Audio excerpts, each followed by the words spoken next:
हूँ प्रतिमा मिश्रा। आप सीधे जम्मू कश्मीर के पहलगाम से मेरे साथ देख रहे हैं भारत की बात का स्पेशल एडिशन। आज शो में हम आपको सियासी गलियारों से आई सबसे बड़ी खबर के साथ ही पहलगाम हमले के बाद से जुड़ी सारी हलचल दिखाने जा रहे हैं। लेकिन शुरुआत उन खबरों से जिन पर विस्तार से हम करने वाले हैं चर्चा। आज मोदी सरकार ने नाना करते करते जाति जनगणना कराने का फैसला ले ही लिया।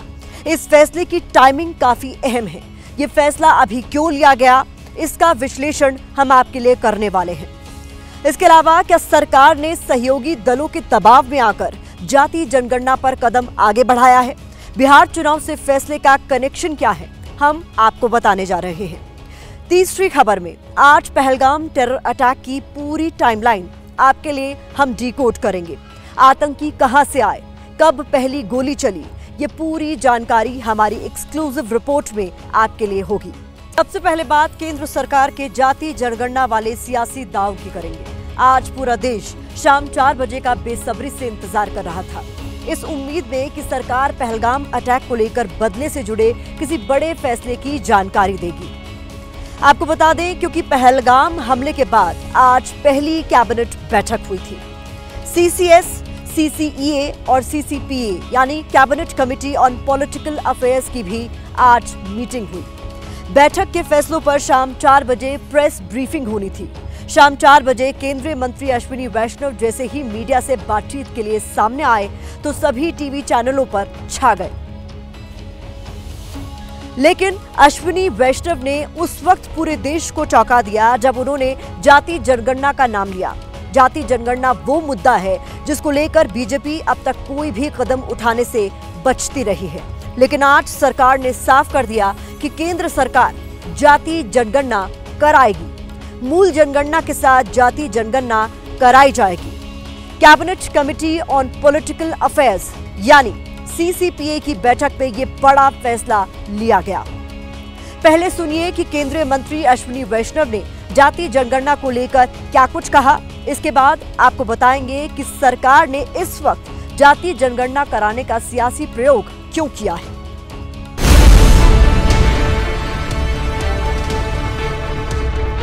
कांग्रेस की सरकारों ने आज तक जाति जनगणना का विरोध किया है। आजादी की बाद की सभी जनगणनाओं में जातियों की जनगणना नहीं की गई।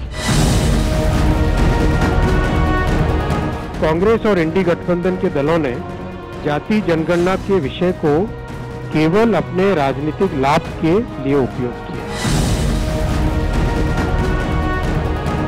आज दिनांक 30/4/2025 के दिन प्रधानमंत्री श्री नरेंद्र मोदी जी के नेतृत्व में राजनीतिक विषयों की कैबिनेट समिति ने यह निर्णय लिया है कि जातियों की गणना को आने वाली जनगणना में सम्मिलित किया जाए।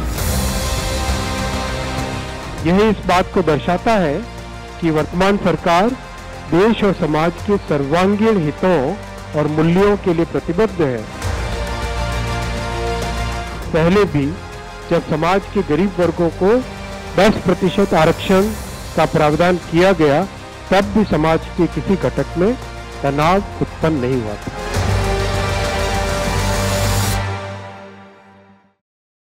जाति जनगणना कराने के फैसले के बारे में जानकारी देते हुए अश्विनी वैष्णव ने जो बड़ी बातें कही, उसमें उन्होंने कहा कि कांग्रेस सरकारों ने जाति जनगणना का विरोध किया है। कांग्रेस सरकार ने जाति जनगणना के बजाय एक सर्वे कराना ही उचित समझा। कांग्रेस और इंडिया गठबंधन के दलों ने जाति जनगणना का सिर्फ राजनीतिक लाभ के लिए इस्तेमाल किया। मोदी सरकार मूल जनगणना के साथ जाति जनगणना कराएगी। उन्होंने जानकारी दी जातियों की जनगणना को आने वाली जनगणना में शामिल किया जाएगा। सामाजिक ताना बाना राजनीतिक दबाव में ना आए, इसीलिए ये कदम उठाया गया है। जाति जनगणना का फैसला लेते हुए सरकार ने सभी विपक्षी दलों को इस मुद्दे पर कटघरे में भी खड़ा कर दिया है। कांग्रेस, आरजेडी और समाजवादी पार्टी जैसे विपक्षी दल लगातार सरकार से जाति जनगणना की मांग करते आ रहे थे, लेकिन सरकार ने पूरे विपक्षी गठबंधन को जाति जनगणना का विरोधी बताकर पासा पलटने की कोशिश की है। अब विपक्षी पार्टियां मोदी सरकार के इस फैसले को साल के आखिर में होने वाले बिहार विधानसभा चुनाव और 2027 में होने वाले यूपी विधानसभा चुनाव से जोड़कर देख रही है। आरजेडी अध्यक्ष लालू यादव ने एक्स पर पोस्ट किया है। उनकी ओर से लिखा गया है कि जातिगत जनगणना की मांग करने पर हमें जातिवादी कहने वालों को करारा जवाब मिला। अभी बहुत कुछ बाकी है। इन संघियों को हमारे एजेंडा पर नचाते रहेंगे। बिहार के सीएम नीतीश कुमार ने पोस्ट किया है और लिखा है कि जाति जनगणना कराने का केंद्र सरकार का फैसला स्वागत योग्य है। जाति जनगणना कराने की हम लोगों की मांग पुरानी है। विपक्ष आरोप लगा रहा है कि मोदी सरकार ने बिहार और यूपी के चुनावी समीकरणों का गणित देखते हुए ये फैसला लिया है। हम इसको सपोर्ट करते हैं, पूरी तरह सपोर्ट करते हैं, मगर हम टाइमलाइन चाहते हैं। हम जानना चाहते हैं ये कब तक होगा। तो हमारे ही एजेंडे की बात जो है आज भाजपा कर रही है, जो कल तक कहती थी कि नहीं करेंगे। बिहार सरकार ने अपने बलबूते जो है हम लोगों ने कराया, आज उसी को देखा देखी लोग करते हैं। कई पार्टी सिर्फ जातीय जनगणना को राजनीतिकरण करने का काम कर रही थी, इसलिए आज नरेंद्र मोदी जी को मैं फिर से बधाई देता हूं। बीजेपी आरएसएस कई सालों से जाति जनगणना को रोक रखा था। अब क्या होगा? नतमस्तक होकर के, मजबूर होकर के मोदी सरकार को जाति जनगणना कराना ही पड़ रहा है। राहुल गांधी जी और उनकी कंपनी, उनके मुंह पर एक करारा समाचार, उनको यह समझ में आ गया होगा कि कांग्रेस केवल कहती है और भारतीय जनता पार्टी माननीय नरेंद्र मोदी जी के नेतृत्व करती है। मेरे प्रधानमंत्री ने देश की एक बड़ी आबादी की भावना को मद्देनजर रखते हुए एक ऐसा ऐतिहासिक फैसला लिया है जो उन जातियों को मुख्यधारा के साथ जोड़ने का काम करेगी जो संभवतः अभी तक नहीं जुड़ पाए। ऐसी गणना का क्या फायदा है? किताब खरीदने से आप विद्वान नहीं बनिएगा, किताब पढ़कर समझना पड़ेगा, तब आपके पास ज्ञान होगा। जाति जनगणना कराने के सरकार के फैसले के बाद सियासी गलियारों में जाति पर एक नई जंग छिड़ गई है। बीजेपी की ओर से कहा जा रहा है कि समाज को आर्थिक और सामाजिक तौर पर मजबूत करने के लिए सरकार ने ये कदम उठाया है। दूसरी तरफ विपक्षी दलों की बात करें तो वो कह रहे हैं कि हमारे दबाव के आगे सरकार को झुकना पड़ा है। बीजेपी का दावा है कि इससे सामाजिक ताना बाना राजनीति के दबाव में नहीं आएगा। वहीं विपक्षी पार्टियां कह रही हैं कि इस समय उठाए गए इस कदम के पीछे बीजेपी का सियासी प्रयोग है। बीजेपी आरोप लगा रही है कि कांग्रेस और इंडिया गठबंधन ने हमेशा जाति जनगणना के विषय का राजनीतिक फायदे के लिए इस्तेमाल किया। दूसरी तरफ विपक्ष का ये कहना है कि बिहार और यूपी के चुनाव को देखते हुए सरकार ने इस वक्त में ये कदम उठाया है। आपको बता दें, लेकिन सवाल यही है कि आखिर सरकार ने अचानक ये फैसला क्यों लिया, क्योंकि सरकार की तरफ से जाति जनगणना को लेकर कोई संकेत नहीं दिए गए थे। फिर अचानक ऐसा क्या हुआ कि बिहार विधानसभा चुनाव से करीब 6 महीने पहले सरकार ने इस मुद्दे पर कदम आगे बढ़ा दिया। माना जा रहा है कि जाति जनगणना वाले सरकार के इस फैसले के केंद्र में ये तस्वीर है, जब अगस्त 2021 में बिहार के सभी दल एकजुट होकर पीएम मोदी से मिले थे। इन दलों ने पीएम मोदी से जाति जनगणना कराने की मांग की थी।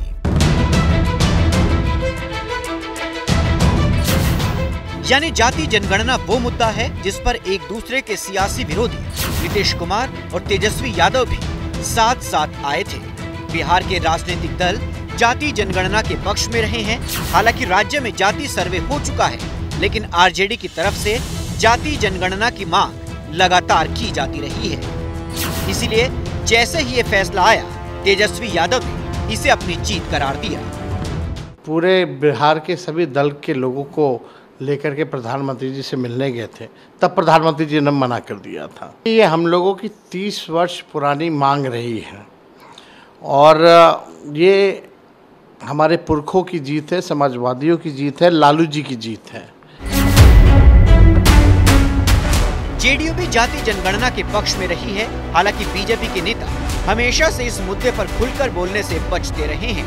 वैसे बिहार बीजेपी के कुछ नेता इसके समर्थन में खड़े होते भी दिखे हैं।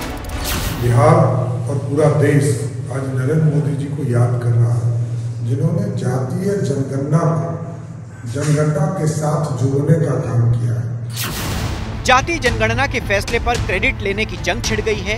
इस क्रेडिट की लड़ाई के केंद्र में ओबीसी की जातियां हैं, क्योंकि SC/ST की जनगणना में गिनती पहले से होती रही है। अब जाति जनगणना में ओबीसी जातियों पर ही सियासी जोर आजमाइश होनी है। सवाल ये भी उठ रहे हैं कि क्या नीतीश कुमार ने वक्फ कानून को समर्थन के बदले सरकार से जाति जनगणना के मुद्दे पर बार्गेनिंग की थी? बिहार विधानसभा चुनाव को लेकर के एक तीर से दो शिकार किया गया है कि बिहार विधानसभा चुनाव में भी इसका फायदा होगा। नीतीश कुमार भी बोलेंगे कि भाई हमने जातीय जनगणना, बिहार ने शुरुआत दी और पूरे देश में जातीय जनगणना हो रही है। अब देखा जाए तो दोनों दल, एनडीए और इंडिया, दोनों गठबंधन जातीय जनगणना को भुनाने का प्रयास करेगी। हालांकि अभी सब कुछ कयासों में चल रहा है और आने वाले दिनों में सरकार के इस फैसले पर राजनीति गरमाने की संभावना है। यहाँ गौर करने वाली बात यह भी है कि जाति जनगणना का फैसला लेने वाली बीजेपी सरकार पहले विपक्ष की इस मांग की अनदेखी करती रही है। वो विपक्षी दलों पर जाति की राजनीति करने का आरोप लगाकर इस मुद्दे को टालती रही है।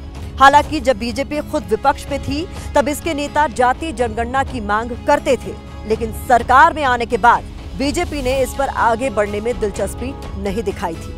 लेकिन इसकी वजह क्या रही वो आपको बताते हैं। तो मंडल कमीशन के आंकड़ों के मुताबिक देश में ओबीसी आबादी 52% है। हालांकि मंडल कमीशन ने साल 1931 की जनगणना को ही आधार माना था। जाति जनगणना होने पर इस आंकड़े के ऊपर या नीचे जाने के आसार हैं। मान लीजिए कि अगर आबादी घटती है तो राजनीतिक दलों के ओबीसी नेता ये कह सकते हैं कि आंकड़े सही नहीं है। दूसरी तरफ अगर आबादी ज्यादा निकलती है तो ओबीसी नेता इस वर्ग के लिए ज्यादा आरक्षण की मांग भी कर सकते हैं। कुल मिलाकर इसीलिए माना जा रहा है कि सरकार अब तक इस मुद्दे पर कोई फैसला लेने से बचती रही है, लेकिन अब सरकार ने यह कदम उठाया है। इस फैसले के पीछे कहीं न कहीं यूपी का जातिगत समीकरण को भी फोकस में रखा गया है। राजनीति के बाद बात सैन्य नीति की करते हैं, क्योंकि पाकिस्तान से बदले का टाइम, टारगेट और टाइप यानी तरीका तय हो चुका है। पहलगाम अटैक के बदले का फाइनल फैसला हो चुका है। बस फैसले पर कभी भी एक्शन हो सकता है। इस बीच आज मैं पहलगाम टेरर अटैक की टाइमलाइन से जुड़ा एक बड़ा खुलासा आपके सामने करने जा रही हूँ। इसके बारे में मेरे पास एक्सक्लूसिव डिटेल्स मौजूद हैं, जिसे मैं भारत की बात के दर्शकों के साथ साझा करने जा रही हूँ। आप हमारी अगली रिपोर्ट देखिए, जिससे आपको ये पता चलेगा कि 22 अप्रैल को हमले वाले दिन बैसरन घाटी में कब, क्या, कैसे हुआ था।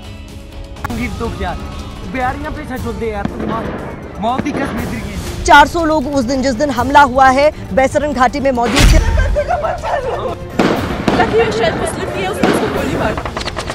हर एक शख्स जो वहां मौजूद था उससे एनआईए की टीम संपर्क में है। 2:25 पर पहला फायर हुआ था और 2:30 बजे ही जो लोकल थाने के एसएचओ हैं उन तक ये जानकारी पहुंच चुकी थी।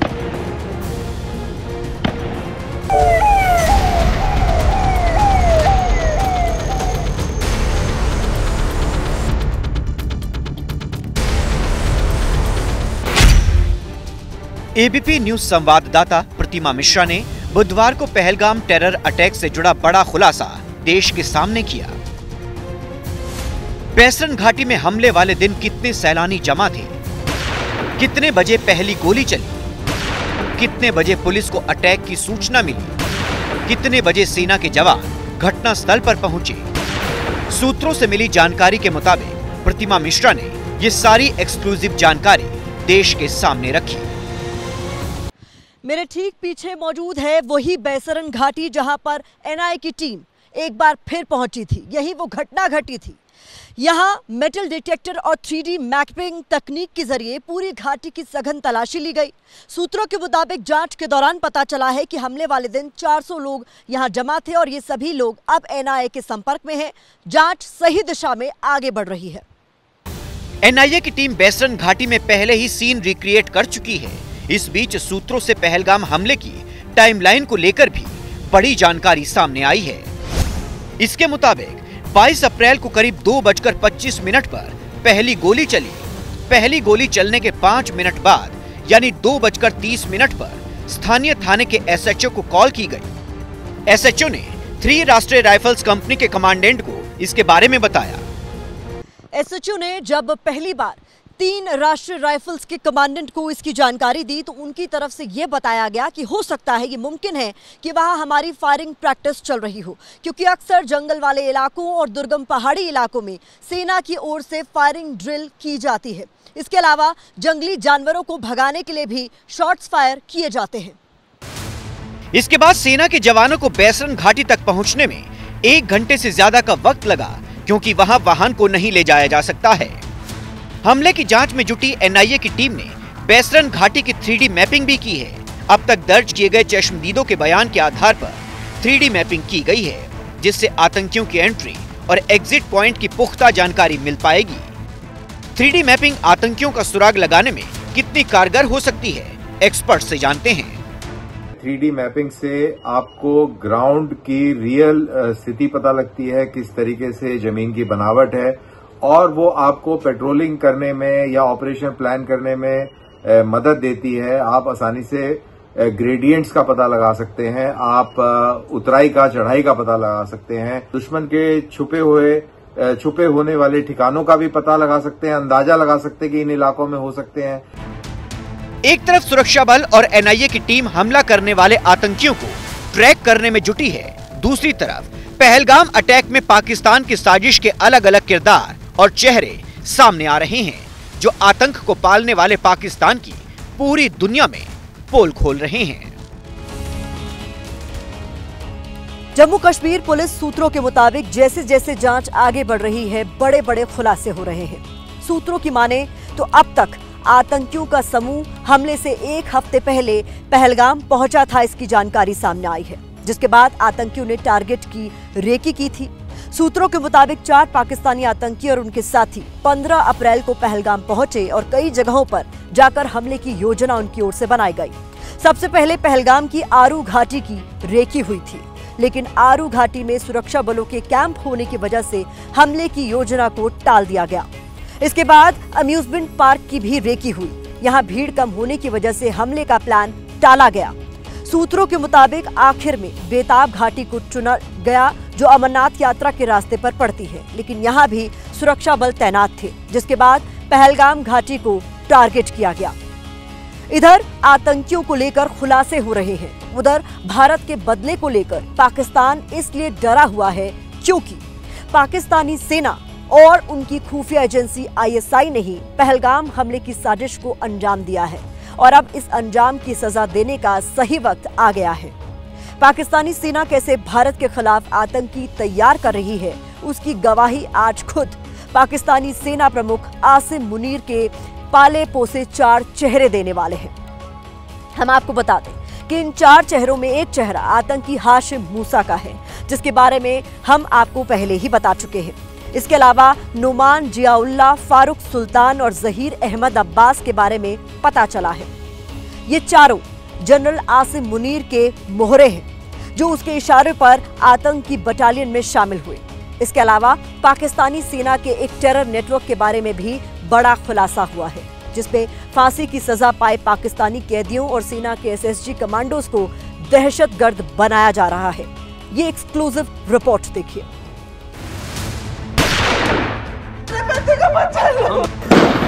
शायद मुस्लिम नहीं है, उसको गोली मार।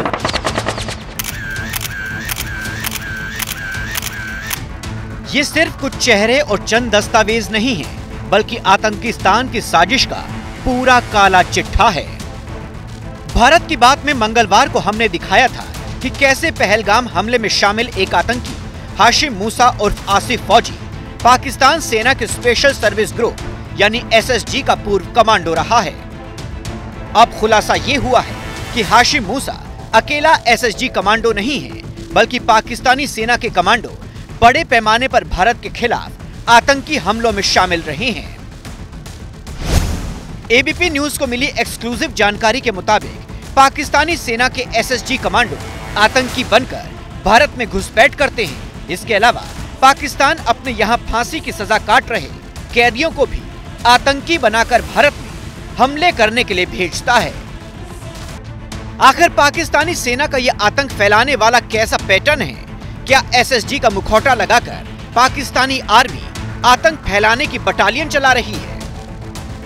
जो एसएसजी वाले हैं, ये स्पेशल सर्विस ग्रुप है, ये हाईली ट्रेंड है, जंगल वॉरफेयर में ट्रेंड है, साइकोलॉजिकल वॉरफेयर में ट्रेंड है, सर्वाइवल में ट्रेंड है। पाकिस्तानी सेना की कोशिश है कि इन ऐसे लोगों को दाखिल किया जाए हिंदुस्तान के अंदर, जैसे कि मूसा है। मूसा भी SSG का पैरा कमांडो है जो हाईली ट्रेंड है, जंगल वॉरफेयर में ट्रेंड है, सर्वाइवल में ट्रेंड है। ये तस्वीर नोमान जियाउल्लाह की है। नोमान जियाउल्लाह को जुलाई 2024 में कुपवाड़ा के माछिल सेक्टर में घुसपैठ करते वक्त भारतीय सेना ने ढेर किया था। आतंकी नोमान जियाउल्लाह का दोस्त उमर एक पाकिस्तानी SSG कमांडो था। यही वजह है कि भारत की खुफिया एजेंसियों को पूरा शक है कि नोमान भी पाकिस्तानी फोर्सेस का एक कमांडो था। नोमान पाकिस्तान के एबटाबाद का रहने वाला था, जहां वर्ष 2011 में US फोर्सेस ने ओसामा बिन लादेन को मार गिराया था। इसके अलावा इसी महीने किश्तवाड़ में 3 आतंकी मारे गए थे। शक है कि ये तीनों ही SSG के कमांडो थे। यही नहीं, सुरक्षा एजेंसियों के दस्तावेजों से उन कैदियों के बारे में भी सुराग मिला है जिन्हें आतंकी बनाकर भारत में हमले के लिए भेजा गया। इनमें से एक जहीर अहमद अब्बास है। इसे अगस्त 2024 में तंगधार सेक्टर में घुसपैठ के दौरान ढेर किया गया था। जांच में पता चला कि आतंकी जहीर पहले रावलपिंडी जेल में बंद था और एक आपराधिक मामले में उसे फांसी की सजा का ऐलान भी हो चुका था। लेकिन पाकिस्तानी खुफिया एजेंसी ISI ने जहीर को जेल से बाहर निकालकर जिहादी बनाया और आतंक फैलाने के लिए भारत भेज दिया था। जहीर की फांसी की सजा के बारे में खुद रावलपिंडी जेल के अधिकारियों ने ही सोशल मीडिया पर पोस्ट की थी। बीते साल सेना ने LOC पर कुल 20 आतंकियों को ढेर किया। जम्मू कश्मीर के अंदरूनी इलाकों में कुल 23 आतंकवादियों को जहन्नुम पहुंचाया गया। इनमें से 70 से 80% पाकिस्तानी मूल के आतंकी थे। कुल 11 आतंकियों के पाकिस्तानी नागरिक होने के सबूत सेना और दूसरी सुरक्षा एजेंसियों के पास मौजूद हैं।